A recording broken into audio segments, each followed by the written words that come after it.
Այնպեսին չի, որ ձայները ավելանում են։ Նույնիսկ այդ օգոստոսի 8-ից հետո այդ խաղաղության այդ տեսիլքը, որ միրաժը, իմիտացիան, որ բերեցին երկրի ներս եւ ասում են խաղաղությունը արդեն կա եւ այլն, մենք տեսանք, որ լավագույն դեպքում 2-3% էֆեկտ էր ունեցել, այն էլ այդ պահին։ Հիմա, երբ ասենք գրքերը անդարտացել են, բոլորը տեսնում են ինչ է, ասենքն որ դա բացարձակապես, այսպես ասենք, բաներ, ինչպես ասում են, կոնֆետի թուղթեր,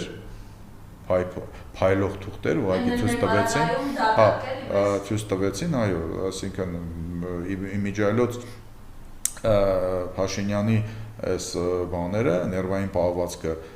կապված Զանգեզուրի միջանցքի հետ ցույց է տալիս, որ ասենքն բանը այդ խաղաղությունը այնուամենայնիվ